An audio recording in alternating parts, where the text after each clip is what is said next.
You got a girl. Sorry, go ahead. No guidance. This is rated PG, folks. It's more official than a ref with a whistle, and we are posted like a mailbox. And we also have my broski. About to house me before the show starts. Cap Drosky. And our very, very, very special guest. Trying to find something that rhymes with your last name. Oh yeah, he ain't no soldier boy, but nigga, we made it. Make some noise for Christian David. It was on the spot. It was tough. That was genuinely surprising. That was right up there with Waiting from the Ghetto Boys rapping those weird words together. Like, those weird words together? What the fuck did he say? It was Willie D. He said some crazy shit like they weren't even saying syllables. That what you just did. Congratulations. You on the level with Eminem and Willie D. Yeah. He's a younger Blueface. Yeah. Definitely Blueface. One of the goats. Yeah, alright. Yeah, shout out Blueface. But you can follow me on Instagram at PDiddyBaba.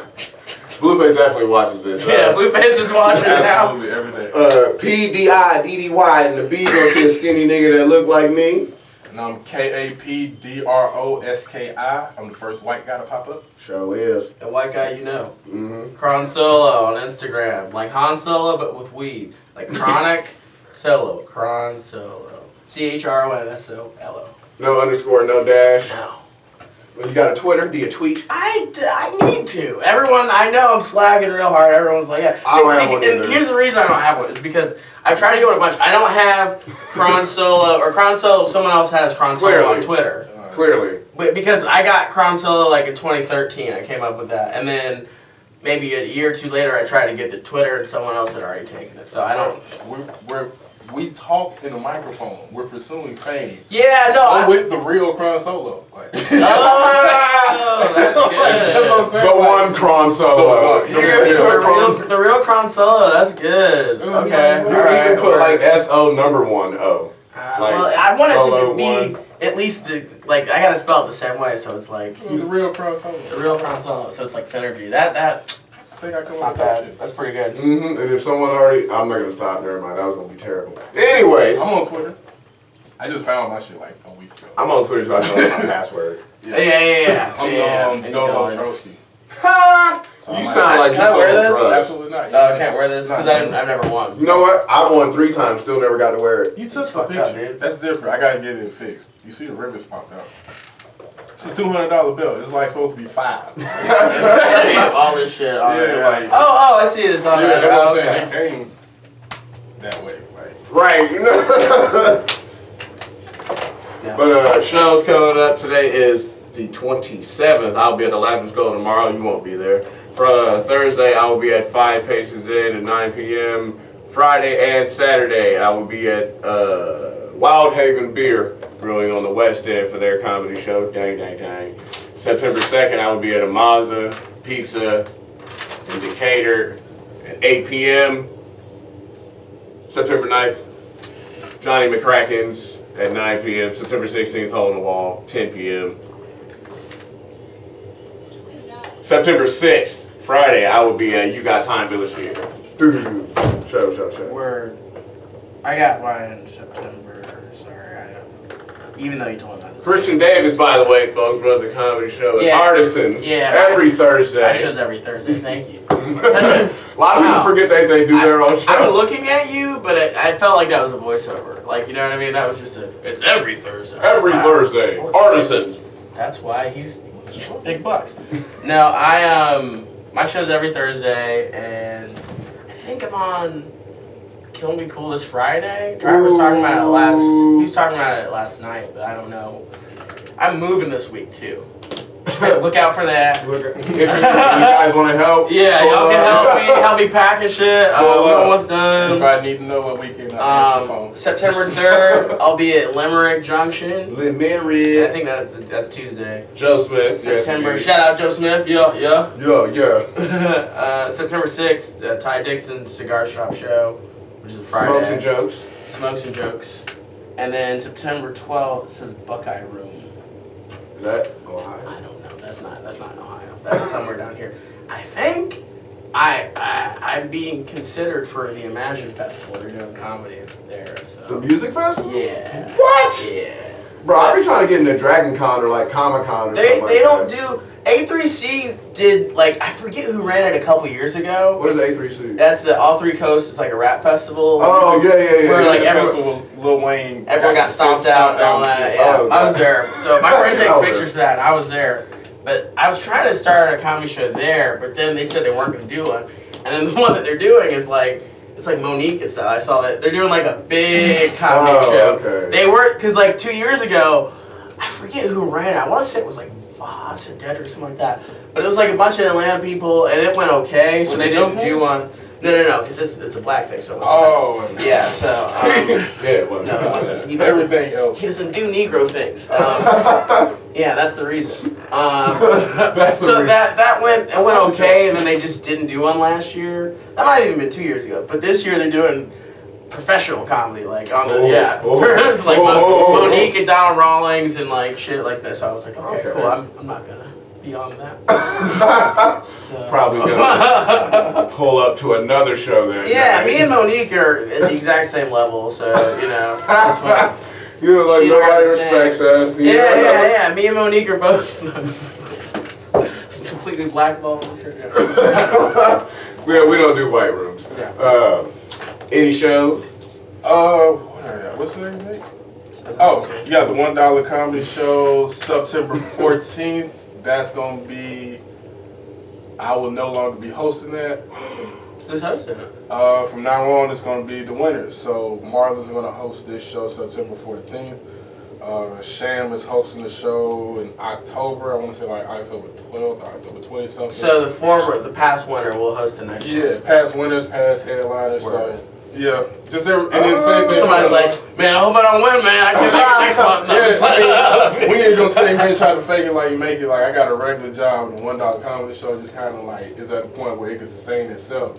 So instead of sitting here and saying like, hey, I'm gonna keep hosting the show and paying myself X amount of dollars, I'm like, nah, I'm gonna just let other people kind of do their job. Sit in the cut, collect money. Not even that, just really let people live and fail, because you don't always collect money. You know what I'm saying? Like, you don't always do a good job. You don't always do a good job. Sometimes collect money. But you know, like everybody needs to know, like, hey man, if you're gonna be a headliner, if you're gonna do this, if you think you can go break out, you can go do the road and do this shows, and I can do the Dedrick Flynn's, the Will Foskey's, the Christian Davis, the Rulios, and the Landis, and all these people who regular open micers that go on the road every weekend, is because they know how to promote. And if you can't do that for one time, right, you probably can't go do that on the road. Right. So it's just for people, you're going to find out. Right. You know what I'm saying? It's just taking my hands off the wheels. Sink or swim. Yeah, so it's just another thing. And then the other show I'm starting to do, I want to do Comedy Drip. That's all the merch you kind of see like popping up everywhere. I want to do that in Atlanta. What's that? Like Station? Nah, not Atlanta. They asked, but it's too small. Where's the Village Theater? Probably. Oh, Village. Mm-hmm. Yeah, that's probably the thing we do that at. Cool. And then I'm at, what is it, Laugh-A-Skull Shout out on the Village. 18th. Laugh-A-Skull on the 18th. I just got booked to do some showcase that I'm probably not going to do. I'll be in Augusta this weekend. They got them big Confederate flags up there. Yeah, I'll be driving quickly. No. Yeah, I was in Augusta last year for work. No. You said big Confederate? I mean, this shit was like, it They're was very like tall. just a big, like flapping in the wind like it was a regular American flag. Like big ass, just like, yeah. You know how like the American flag, you only see it in certain places? That's because it's only allowed to be sold in certain dimensions and in certain ways. You technically can't put the shit on t-shirts, right? Walmart. But and then, the Confederate flag, hold up. and the other flag. And then people like Tommy Lauren, there's a picture of her, and not to get political all of a sudden, she's in some like fucking bathing suit with her like nasty ass, you know, white supremacist pussy juice all on all the stars and shit. You know, she don't shave that thing every day. That shit was prickly. On top of the flag, have some respect. But if somebody of power didn't agree with who she was, oh yeah, bro, she can go to jail for that. Like, it's against the law to desecrate the flag. But the Confederate flag is a flag of losers. They lost a long time ago. They did not win. You can do whatever the fuck you want to with that flag. They don't have a standing. You can blow it up. Yeah. You can make a picture of it with holes in it. You can do whatever the fuck you want to that flag. Yeah. So yeah. Remember when Lil Jon wore it? That's what I remember. That's what I was like, I ain't give a fuck. I was in middle school. Yeah, that was a weird. They had the Golden Girl Pastor video. Troy and the A lot of Southern video. rappers had that shit on because it was weird. the losers. David Banner did it too. There was a weird fucking time back then where it was like, because we didn't think that the Rangers were like all right here upon us, so it was like, oh, it's cutesy to in the Bush era. It's cutesy to have a black guy with it's whatever. It's whatever. Yeah. Hey, don't get it past the South to celebrate losers. When's the last time Atlanta won a Super Bowl? That hurts, man. Like, that's just what happens. The South celebrates losers no matter what. That hurts. It's alright. Oakland does too. How long you been doing stand-up? No, what got you started in entertainment? What got me started in entertainment? Well, I was always like, I did acting first. So I was first like when you were 3? Yeah, I mean, from that, basically, that whole time, first play where I had to audition and get a role was 4th grade going to 5th grade at summer camp. It was Pocahontas, and I played the governor. I don't even remember the governor. If you're familiar with Pocahontas, it's the big, He's the big not a dude. good person. Yeah, no, I got the villain role off the rip. That's what I'm saying. I mean, but think about it, but it's like, it's Pocahontas, John Smith, and then the governor. There's only 3 kind of leads in it, and then the grandmother and all that shit. Anyways, so I got that, and then... Some kid got the squirrel. Yeah, I had a fucking real speaking role, so I was like, yeah. So, after that was Schoolhouse Rock in 5th grade. Got that. That was the lead. And then I didn't do so much in middle school. Wait. No. I'm not going to let you skim over this. What the fuck did you do in Schoolhouse Rock? So Schoolhouse Rock Live was like there's 6 leads. Yeah, right. Yeah. Okay. Cool. So there's 6 leads, and it's like a whole thing where the teacher is waking up for the first day, and he sees a bunch of people in the subconscious, and they help him plan his lesson plan by singing all the Schoolhouse Rock songs. So that's like a kid's play that they did. Okay. And I got one of the leads in that. So you got paid as a child to go look happy? No, these were still school plays. Okay. At this point. So this was still, I hadn't done any professional stuff at that point. And then... I thought you dropped the gym for my childhood. No. So I actually... What the fuck? Actually though, on that tip, I did make it to the second round of Disney auditions or whatever. Hey, I got slimed on Nickelodeon, man. Oh, that's cool. Did you actually? I didn't get to talk. It I just got was slimed. one of those things where it's like you gotta fly. It was like I was like 5 or something. So you got flew that? No. My mom was gonna have to pay. It was like you gotta fly. It was like $800, and then there and back for both of us. You know what I mean? Or something, and she was like, nah, we'll go ahead and have your regular life. So you can have a regular life, nigga. If you want to do it later, you can still do it, which is where here we are. Yeah, your dreams ain't worth 800. That's not worth 800 at 5. Hey, man. For some maybe shit. Nah. But I grew up pretty, and then in high school I did like a lot of plays, and then I did, I started playing guitar in middle school. That's why I didn't do so much. So I started playing guitar at 13. And so I've been playing for 14 years. What type of guitar? Electric, acoustic? Both. Both of them. Mm-hmm, both of them. All of them. And then, Oh, by the way, you guys should watch all of Christian Davis' stories on Instagram. Yeah. Chronsolo. And then after high school, we did a professional show with guitars, a one-man show that my friend did. And then I was in like a small indie movie. And then my friends who were in college, my friend went to college with Sam Severing. Okay. And Name drop, and then they all started at the same time, and then they've since quit. Mm-hmm. But like I was friends with all these people in Millersville, Georgia, GCSU. I would go down and visit my friends, and they were all kind of doing stand up, and I was like, that seems like it would be fun. And then I just didn't do it. That was like 2012, right? Mm-hmm. And then I started in 2016. So.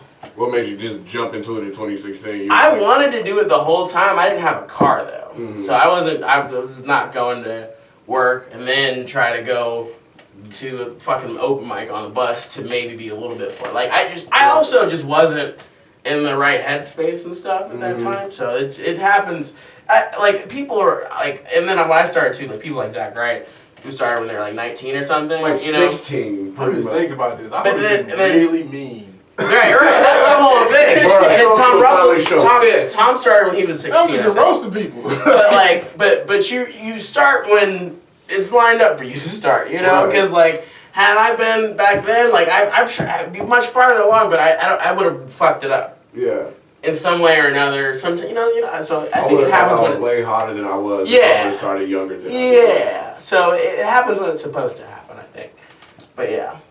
I don't even think I would have kept doing stand-up. If you did when you were younger. I think I probably would have quit. Started, I think that's what my friends that started. They started and quit. Yeah. No, I mean, because at that, depending on how old you start, like in Zach's case, he wasn't even know enough to get inside a Star Bar. Yeah. So he wasn't know enough to buy drinks. Right. So you couldn't have material just about basic stuff. Yeah. But you're around so much of it that you can easily come up with it. Yeah. So I think just in that sense, I It's might like- have tried writing for somebody before I would have actually like had the more confidence to say gaming jokes and Yeah. things where I know like little JJ used to do about R. Kelly stealing his girlfriend. Like I don't think I would have been that. I don't think I would have been trying to do something Not like that. that On clever that, yeah. in my own age. I would just Well, also because people start like because they started in Milledgeville, and from Milledgeville they could go to Athens and back to Milledgeville.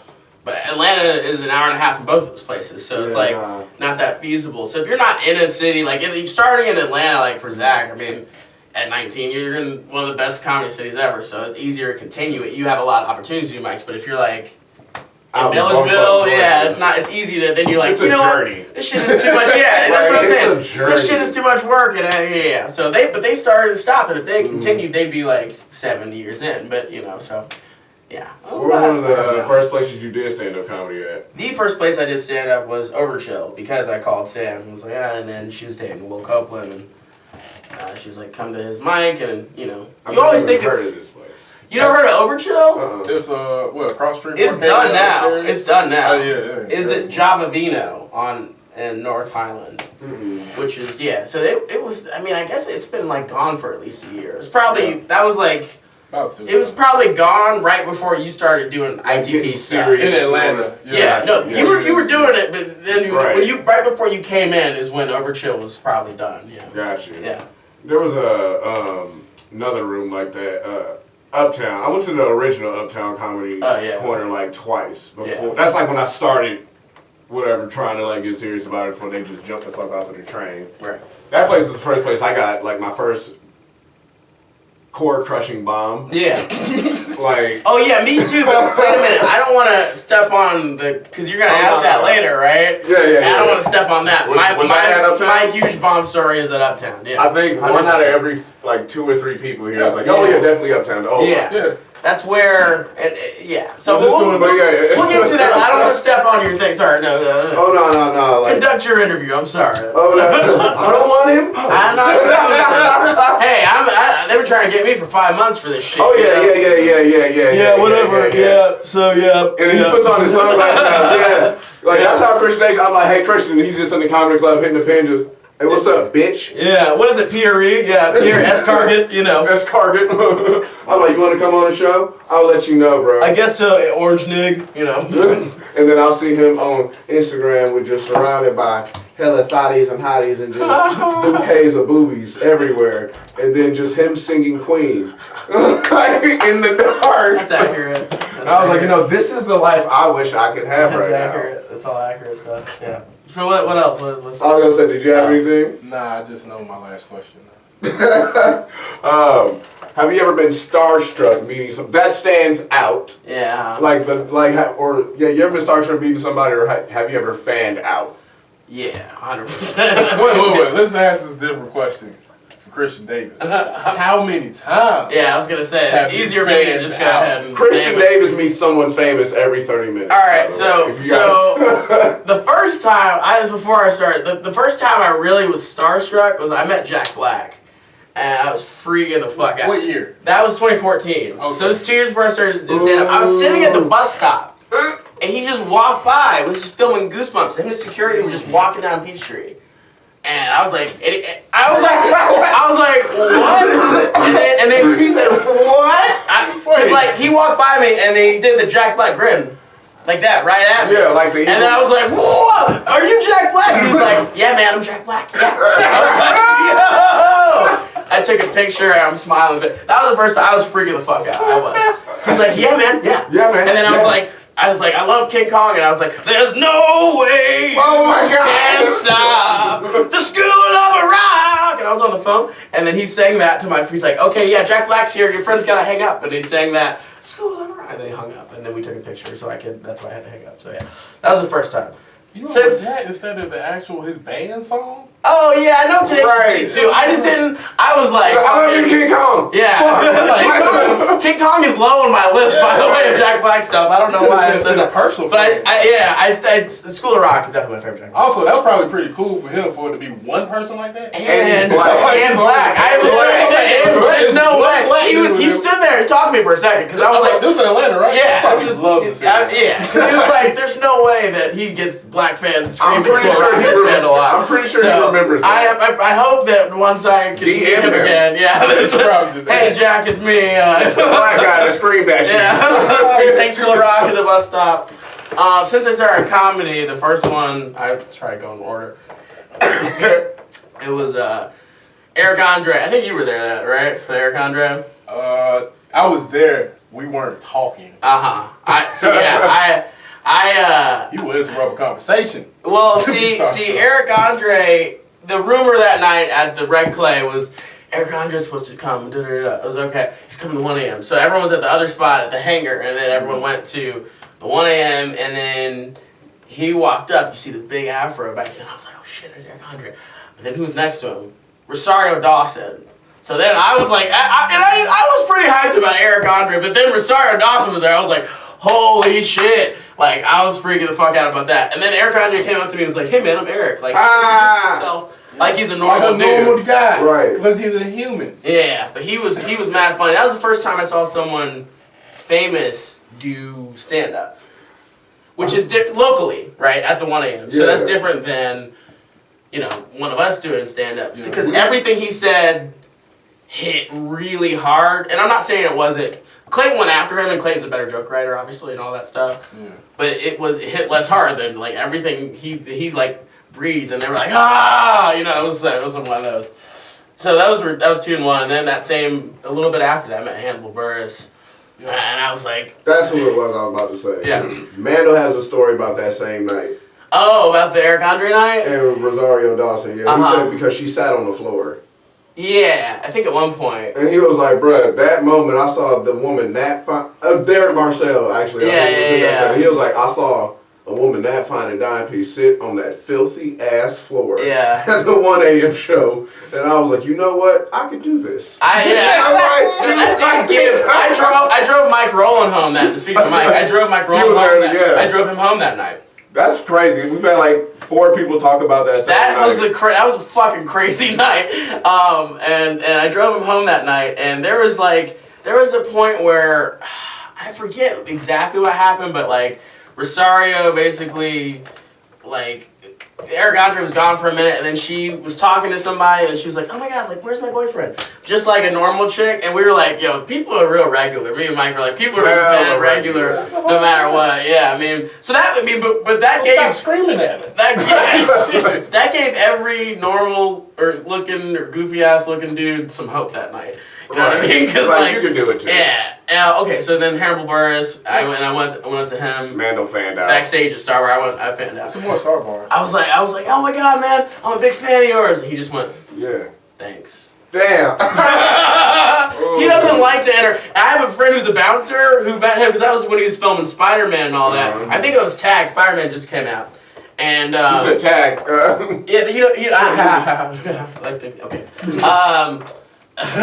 And my friend was a bouncer, and he was here. That was 2017 summer, and my friend was like not a comedian, not at a comedy show. Just saw him out somewhere, and he was like, "Hey man, yo, I'm a huge fan of yours. I just think you're such an inspiration. You're one of the best comedic voices of our generation. I just think you're so great." And then Hannibal said, "What do I have to say to you for this interaction to be over?" Like to his face, what do you want me to say so this can be over? Like that's the type of dude he was. So I got off easy with him just being like, thanks. And I knew that story going into it, so I still I was prepared for that. And then Finesse Mitchell was right after that. You probably told him that, and that's why he told you things. Because that is what you say to get me shut the fuck up. Yeah, I mean, no, he didn't say that. He said it to the bouncer dude. He didn't say that to me. Yeah, no, I mean, Yeah. he just said thanks. He clearly listened to me. Oh, I see what you're saying. I mean, I feel like he was a little, because it was backstage at Star Wars, so he was a little bit nicer to them because it was a comedic thing. Finesse Mitchell. Finesse Mitchell was backstage at Star Bar. I was there for that. You were there for that one. I was like super. You were talking to that. That's the one I interrupted. Yeah, I was talking to No, him. that's the one I interrupted. And I was like, yo, you're Finesse Mitchell. Can I get that fuck cap? I was like, can I get a picture though? And he took it. He was like, he was hyped.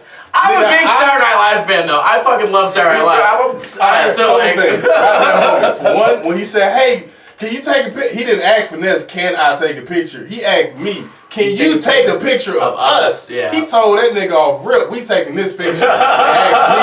I said no. Kedar laughed and handed me his phone anyway. So I'm like, then he took the picture. we were smoking weed. I don't know if you know how it goes. Pass to the left. Pass to the left. This nigga was to my left. He was about to get the pass. I was about to find out if I'm gonna smoke weed with Finesse Mitchell or not. Hey, it's Finesse Mitchell. He came in. I'm like, oh, Jesus. All right. Yeah, that was a guy. We got about 6 minutes left though. Oh, snap. What is your definition of bombing though?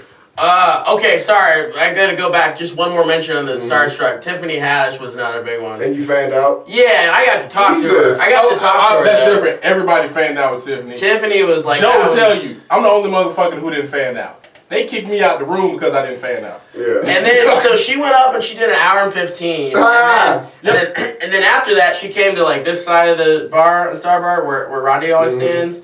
And then she talked to me, and she didn't know I was even a comic, but she goes, "Be careful about who you're roasting in the crowd, because you don't know if someone's like a brother of an executive or da-da-da-da." And I was like, she doesn't even know that I'm reckless as fuck on stage, but I needed to hear that from her. So I was like, she doesn't even know who I am. But that was like for me, that advice. That was probably my favorite. And he said, then I went on and disrespected everyone. And then I disrespected everyone, but like, you know, I've at least thought about that. So my definition of bombing though,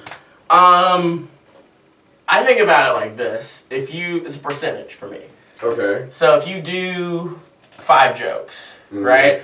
And you have a failing, like school, you have a failing average, which is 2 jokes not working, right? 60% is failing.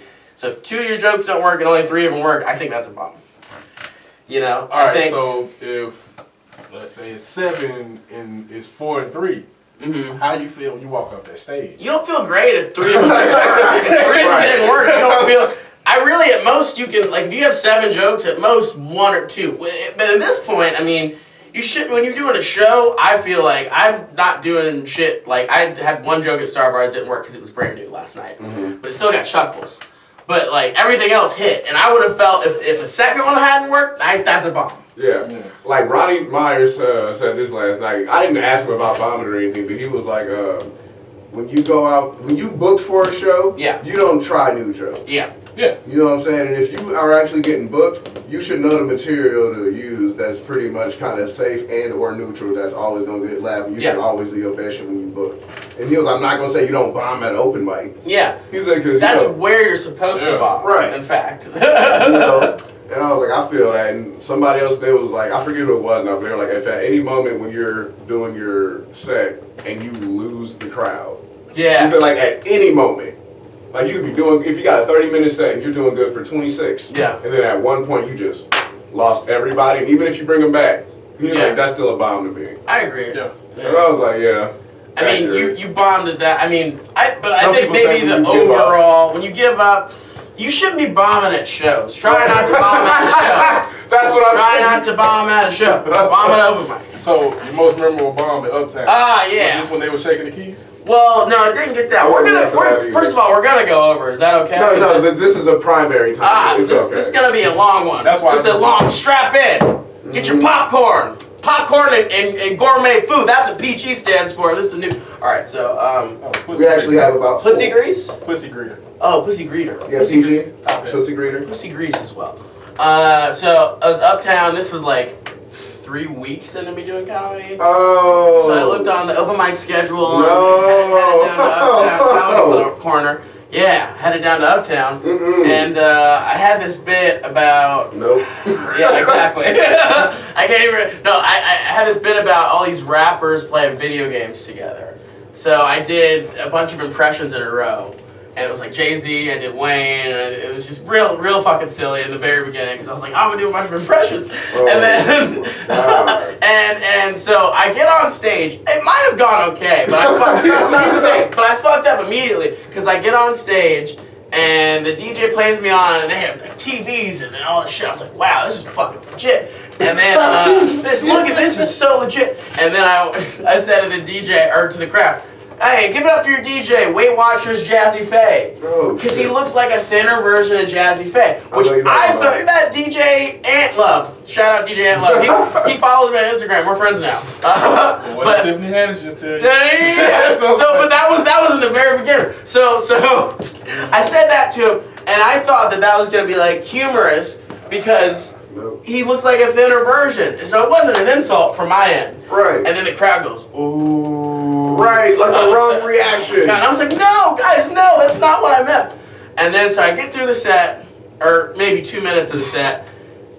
I'm definitely bombing my dick off. But like, had I not said that, he wouldn't have done what he did. So I'm in the middle of the third joke, and then he starts crickets on me. Cricket, cricket, cricket, cricket, cricket. I was like, I was trying to talk over it. And yeah, I just heard it. Cricket, cricket, cricket. And then he goes, plays me off with like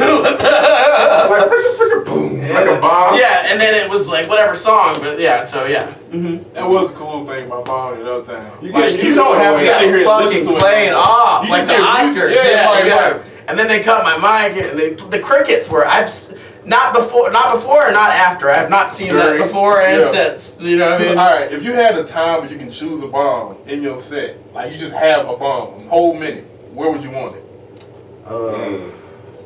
Not at the end. Exactly. That's my point. Walking off on the bomb and you got music playing, it's a Even whole lot killing, better. you cannot leave. Yeah, you can leave on the kind of okay something, Yeah, you don't but do not leave on the side. As a person with the light, bro, I'm gonna look at you like, hey. Yeah, but that just to your point, like that was like 3 weeks in or something. So I needed that early to be like, okay, but this is as bad as it ever gets. I think I'll be okay. Yeah, I think I can get through this. So. All right, but we got about a minute left, folks. My bombs are hella quick. Went up, did garbage. Ed Lover was hosting, and he was like, "Make some noise for this nigga Pierre's car go." Nobody clapped, and he was like, "God damn, y'all better make some noise for this nigga." He came all the way from France to bring all that garbage. And then the DJ was like, "Bricker, bricker," and they played a laugh track. Play the track for Yeah. Like, all right, that was funny. But folks, Wait. One more question. Come on. What is it? no. Do we not have time? No. Oh, that's why I think both of y'all had the same hairlines. No. That's fair. Mine is clearly worse. No. This is a little worse. Y'all both take your hats off now, we can find out. And on the next episode of Rated PG, so you can tune in with us. That's you gotta buy our premium Snapchat. Yeah, you gotta get the Instagram premium. Yeah. But we'll be black. If that's all white with you, au revoir. We bid you adieu. Arrivederci, sayonara, shalom, auf Wiedersehen, namaste, aloha. You got no pockets? Yeah, hasayo. Nah, I ain't got no pockets, nigga. Bye.